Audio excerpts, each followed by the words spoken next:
In the summer of 2016, I was working at an opera company in Utah as a carpenter. This company put up all of its out-of-town staff in apartments. One of my roommates was a guy named Zach. He was also a carpenter, though it's usually considered a faux pas to house people of the same department together. One conversation that Zach and I had while sitting in our kitchen sticks with me to today. I can't remember what led up to the subject, but we were discussing military service. He kind of shocked me when he said, "If there was another 9/11, I would join up immediately." I thought about how two people of similar backgrounds, both of us being young, white American boys working in the same profession, could have vastly different reactions to phenomena. I thought about how one person, such as myself, could watch a movie like Saving Private Ryan, certainly not an anti-war film, and be so disgusted by the brutality, senselessness, and randomness of the violence depicted that they would then disavow any and all wars.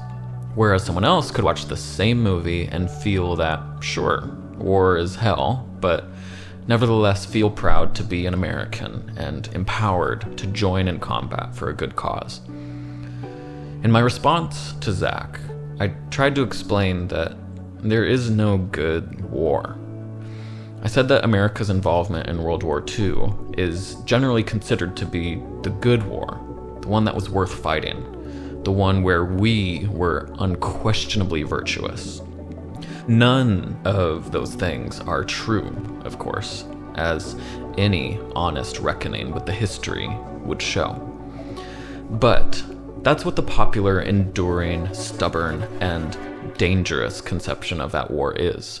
And yet, despite the propagandistic line of making the world safe for democracy, despite the supposed freedoms the Allies secured, World War II, like all wars, destroyed the individuals who fought it, not to mention the millions of non-combatants caught in the maelstrom, and by extension, carried that destruction through whole generations.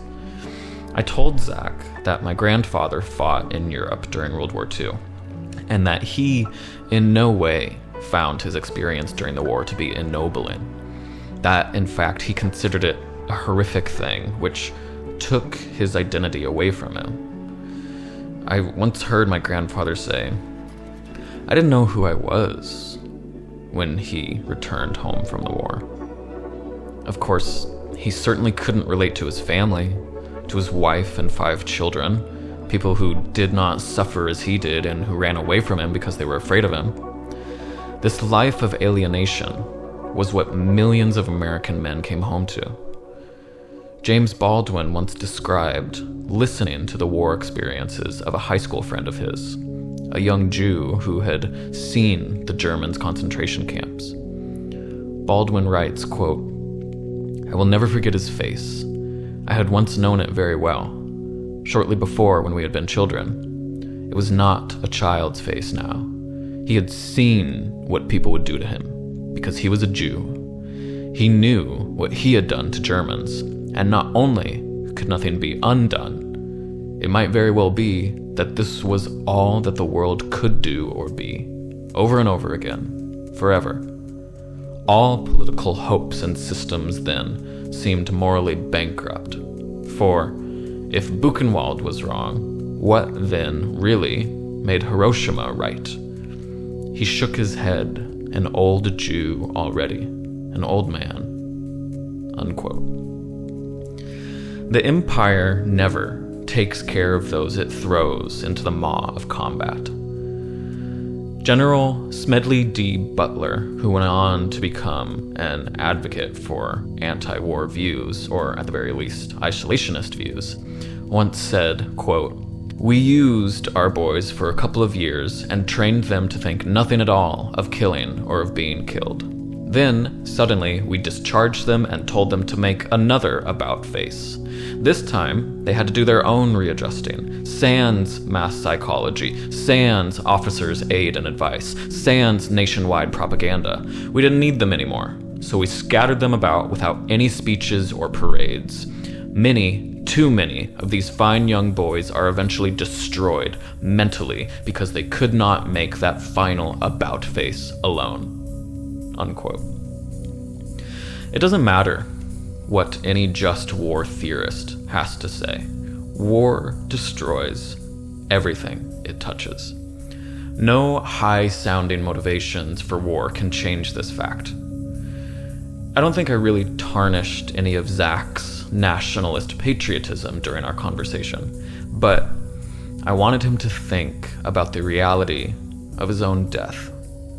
That reality is never taught to us by America's relentless pro-war, pro-military media.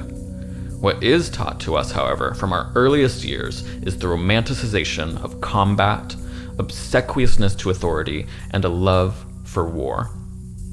In his shattering book, Un-American, by Afghanistan war veteran Eric Edstrom, he describes this insidious glorification of militarism, writing, quote, "Once upon a time, I used to feel pride when I watched those empty-calorie patriotic action flicks. That has changed. Films like American Sniper and Lone Survivor that depict American soldiers as badasses and heroes make me feel sad, alienated, or revolted. Every time I hear Americans cheering at combat scenes in the movies, I can't help but think they are cheering for ignorance. If Americans knew what I knew, they wouldn't act the same way. It's as if many ordinary Americans don't notice or don't care to notice that they are cheering for the invader, the man pumping bullets into people who are defending their country from him. We are the bully, the stormtroopers, the Leviathan that ignores international law." Unquote. Hollywood has a long and sordid history with the Pentagon. Any film production that wishes to have access to the US military's vast resources, armored vehicles as props, expert technical consultants, filming rights to military bases and other government lands, is required to submit their scripts to Pentagon censors so they make sure the military is painted in a positive light. Pentagon officials have literally made line edits and given extensive notes for adjustments to screenplays. If the filmmakers refuse the edits, their access and their funding are taken away. Likewise, video game developers and publishers have worked hand in glove with the military to create glorified recruiting products to inculcate young boys and some girls with a brain-dead love for guns, military, and country. Edstrom writes, quote, "The military entertainment complex got me hooked on their recruitment propaganda, thinly disguised as a free first-person shooter game called America's Army. The tagline, empower yourself, defend freedom," unquote. Edstrom writes about the letters and cards he would receive in Afghanistan from American school children, cards which I myself was made to write by my 4th grade teacher in 2004. Edstrom writes, quote, "The kids thanked me for keeping them safe at home or freeing Afghanistan. The cards had pictures of tanks and Green Army men that were adorably ill-informed caricatures of reality in the same childish way as the letters themselves. I knew I wasn't making them safer, but this was what they were being told. This sacred cow belief is rooted in the national idea that by being part of the US military, you are, ipso facto, making the world a better place. Nearly every American child is treated to these same fables," unquote. This constant myth-making, from childhood to adulthood, greases the wheels of American militarism. We are a militaristic society. We are addicted to war. Our wars are virtuous, our armies exceptional. Only those who serve and see combat really grasp, all too tragically, why these are lies. General Butler said, quote, "For a great many years as a soldier, I had a suspicion that war was a racket. Not until I retired to civil life did I fully realize it." Similarly, as historian Kenneth D. Rose notes regarding the accounts of American soldiers in World War II, quote, One is struck by the extent to which they viewed appeals to idealism and patriotism as a base alloy that deserved only their cynicism. A bellicose patriotism may have drawn young men into the military, but, as veteran William Manchester observed, despite our enormous pride in being Marines, we saw through the scam that had lured so many of us to those recruiting stations. Unquote. Edstrom went through a similar process of awakening. He writes, quote, "My attitude toward the global war on terror has shifted radically. It's taken a long time to get to my present state of mind. In the beginning, I did not think our wars were self-perpetuating, self-defeating, and immoral. Like most of the men and women I served with, I came of age in the wake of 9/11. I was swept up in the hysteria of the times. Everyone was. Only after graduating from West Point did I begin to question things. I began to doubt the very underpinnings that originally attracted me to military service. The belief that what we did over there somehow kept the world safer. It was a spurious claim, soberly advanced by serious men with seriously short haircuts." Unquote. This great American lie really only becomes solidified for propagandized soldiers with the reality of combat, with the deaths of their friends and the deaths they cause. And a soldier's reevaluation of their actions, by virtue of their being totally immersed in the military culture, is almost always made from a far remove once the events are over. Edstrom writes, quote, "And this is how most of my memories are. Same memory, two very different reactions based on the level of information I had." Unquote. But even with the hell of war made real, a full-throated repudiation of the state that sent them to die, or even of the war itself, is not guaranteed. The vitriol and animalistic rage that soldiers are trained to feel against their enemies, those Huns, those Gooks, those towelheads, can endure far beyond the end of combat. And the hard lessons learned by those who fought are little passed on or remembered. The state and the society make sure that dissident crybabies like Edstrom are shielded from public view. When the next war comes, the same lies are promulgated, and a fresh generation is ill-equipped to combat those lies.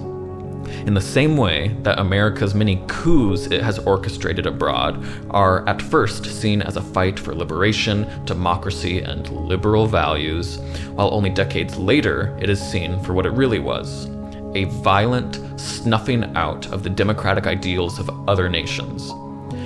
Our never-ending military incursions rely on this same cycle of lies, tardy reckonings, and quick forgettings. Always the next war comes. Edstrom writes, quote, "I worry that the training the military has given to soldiers has, in a different way, been given to all of American society. To some extent, we are all recruits in the US military, inculcated with the same taboos and mythologies in schools, in newspapers, and at the dinner table. We are pressured to fall into formation, because not to do so would be un-American. Ordinary citizens are pinned with various terms of abuse if they question the military. To posit that our endless wars are a form of state terrorism earns you many enemies. And so, we continue indefinitely, urged forward by our self-perpetuating education in nationalism, militarism, and terror phobia." Unquote. This normalization of militarism in American society breeds uniquely American public pathologies. In the lead-up to one Memorial Day, a co-worker of mine, a female veteran of the Iraq War, readily posted to our online work chat a picture of herself in military fatigues, sitting on a gold throne in Saddam Hussein's palace. "Another life, another time," she said. This woman was Native American, of the Cherokee Nation, I believe. And so it is. that the great American empire can send a woman of indigenous heritage, those inconvenient, savage brown people the empire once saw fit only for annihilation, to fly across an ocean and a continent in the early years of this brave new 21st century to rape and pillage exotic lands far away, all in the name of freedom and democracy, and causing an estimated death toll of 1 million Iraqis. This is what we call patriotic nationalism. And even the indigenous can get in line behind the conquering nation-state. Thus, any notion of a cohesive identity or a sense of irony is dead. When the empire can enlist people from the ranks of those who survived genocide at the empire's own hands, and even when the empire steals tribal names for its own flying death machines, like Chinook, Kiowa, Apache, etc., that is true power. The power to brand any person, regardless of identity, with the forever mark of armed service. The empire has thus won the war of conquest completely. My coworker was later sure to brandish her activist bona fides by telling me that she was present at the Standing Rock protests. Water is life. People are happily never only one thing. Veterans can become some of the most powerful and well-grounded voices against war and imperialism. If this video disgusts you, it should. But it happens daily in Iraq. The rules of engagement in Iraq are a joke. And the rules of engagement in 2007, when this happened, was if you feel threatened by anybody, you're able to engage that person. Many soldiers felt threatened just by the fact that you were looking at them. So they fired their weapons at anybody who was looking at them because I felt threatened. We were given orders for 360-degree rotational fire whenever we were hit with an IED. We were told by our battalion commander to kill every motherfucker on the street. Many soldiers would not do that. We decided that we were going to shoot into the rooftop of buildings because if you didn't fire, the NCOs in your platoon would make your life hell. It's every unit in the Army. I've watched it with Bradleys destroying vans full of children who were in the way when an IED went off. The destruction of the Iraqi people happens on a daily basis. People just going to the markets, people just going to work, children playing in their front yards. This needs to end and we need to bring the soldiers home now. Everyone pretty much ignored what had happened. I couldn't. I went to my room to try to clean the children's blood from my uniform, fighting back tears from what I had seen. My emotions were taking over. The very thing that the Army taught us not to do in war, I was doing. My humanity and love for the human race was overcoming everything they taught me. My mind was reeling, the thoughts controlling every ounce of me. It was then I decided I needed to go see a mental health counselor. I went to a staff sergeant who was in my line and asked to speak with him. When I told him my feelings and how I was unable to deal properly in the Army sense with what I had just witnessed, his response was, "You need to suck that shit up. Quit being a pussy and get the sand out of your vagina. If you go to mental health, there will be repercussions like being charged with malingering." I couldn't believe that needing to talk to somebody could constitute a crime in the Army. But like a good little soldier, I said roger that, and went back to my room to cope the only way I knew how, which was by watching as many movies and listening to as much music as I could to escape the reality of what I was. I became extremely angry. I yelled at everyone. I yelled and was angry at my soldiers, my family, the civilians back home, but mostly I was angry with myself. I hated myself for what I was a part of. There were many days in Iraq that I dreamed for an IED or a sniper to take me out and end the pain I was feeling. Ever since that day, I live with this. It's burned into my head. I don't need to watch the movie. I see it every day. I hear the cries of the children when I close my eyes. I smell the smells. When it's quiet, I see the carnage like a slideshow. I'm hoping one day I can sleep a full night without the memories coming back to haunt me. The innocence lost, my friends lost. Hopefully one day I won't be so angry.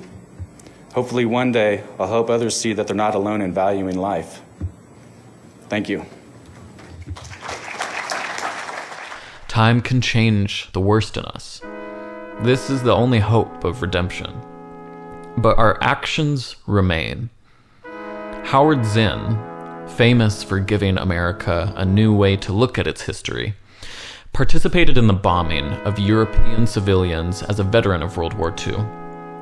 After the war, Zinn was invited to speak in Japan to a group of survivors from America's atomic bombings, those acts of unforgivable enormity, in the words of James Baldwin.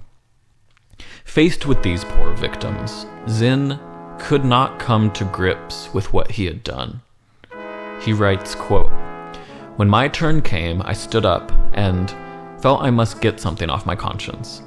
I wanted to say that I had been an Air Force bombardier in Europe, that I had dropped bombs that killed and maimed people, and that, until this moment, I had not seen the human results of such bombs, and that I was ashamed of what I had done and wanted to help make sure things like that never happened again. I never got the words out, because as I started to speak, I looked out at the Japanese men and women sitting on the floor in front of me, people with horribly burned faces, people with no eyes in their sockets, without arms or without legs, but all quietly waiting for me to speak. I choked on my words, could not say anything for a moment. Fighting for control, finally managed to thank them for inviting me, and sat down." Unquote. People of good conscience, like Zinn, are grinded up by the warmongers.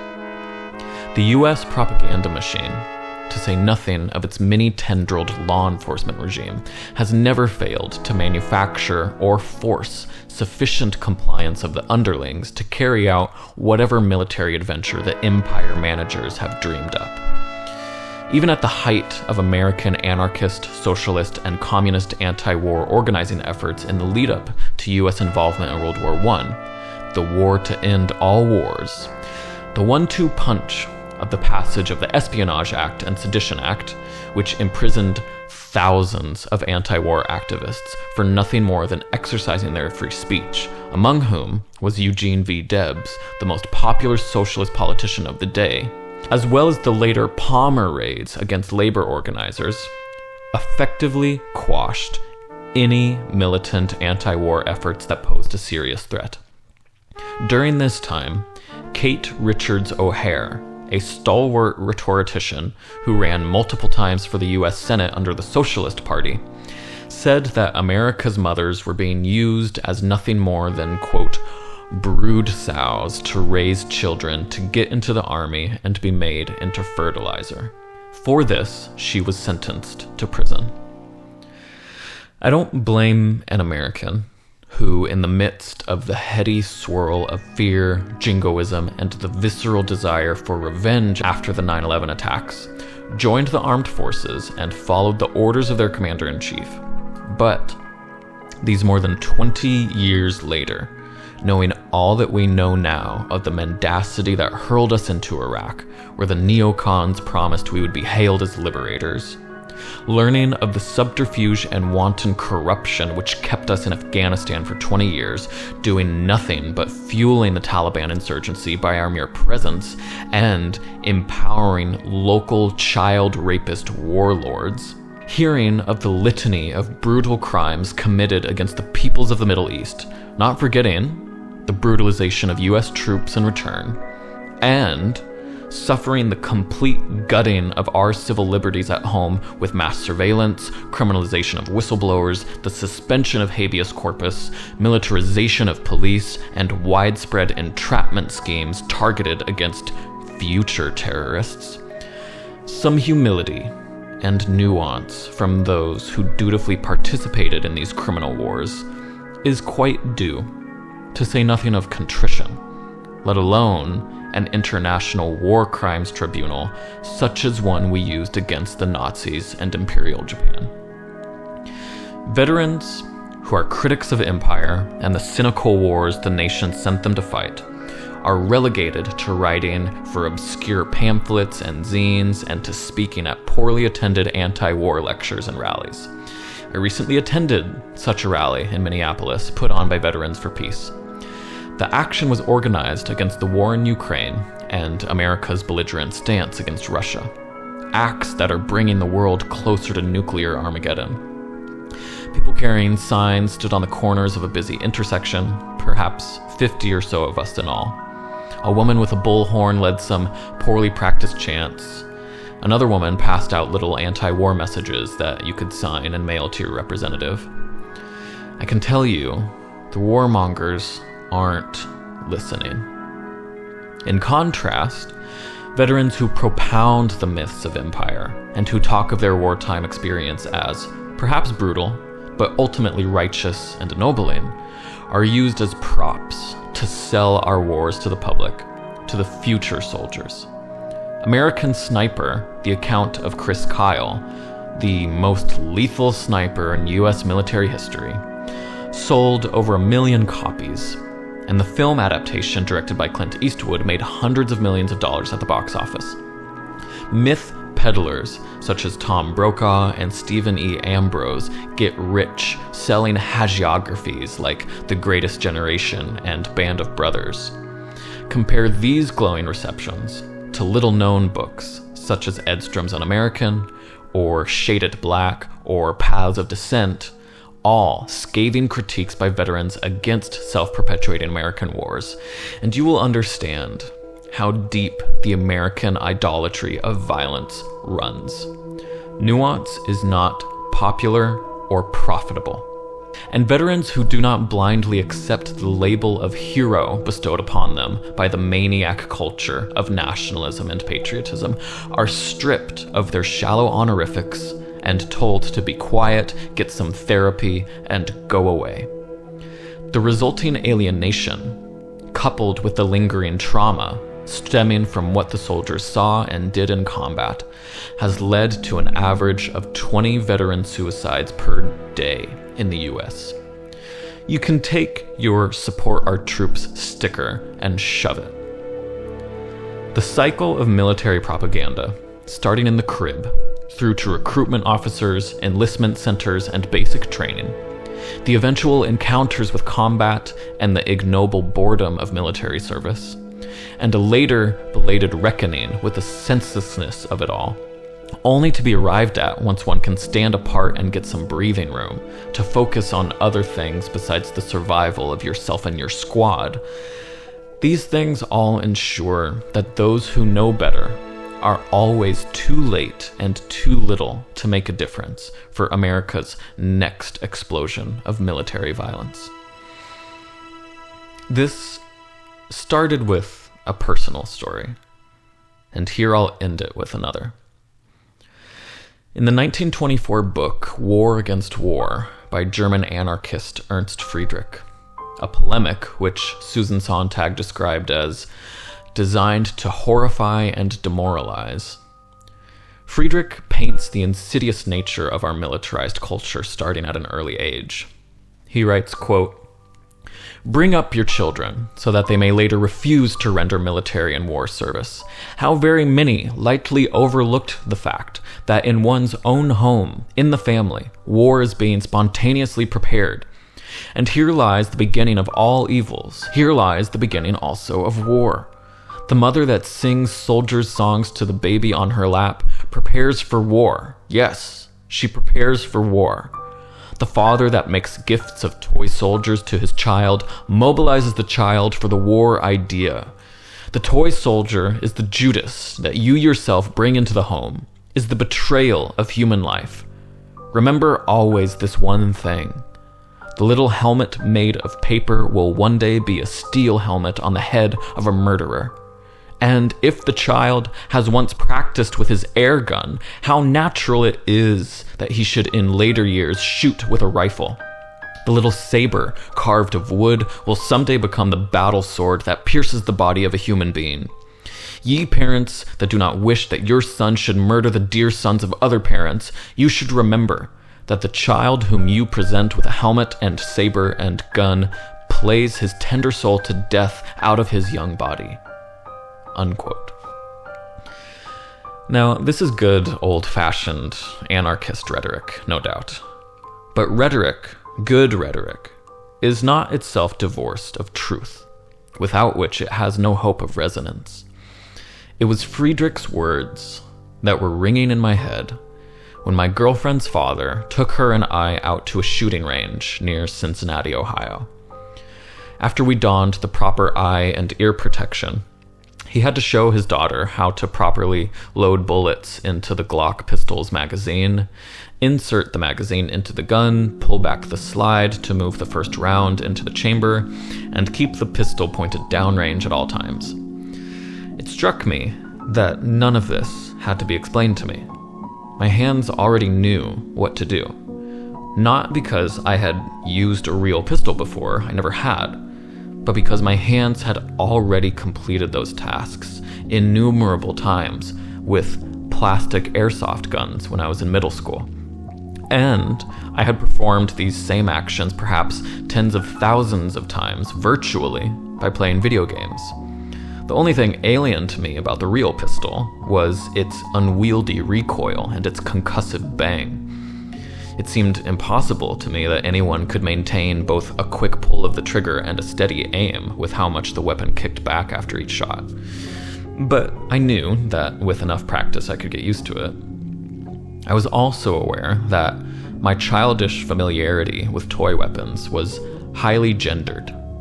Boys play army, girls don't. Edstrom describes a similar upbringing. He writes, quote, "My curiosity about the military was given to me, standard issue, at a young age. It first came in the form of toys.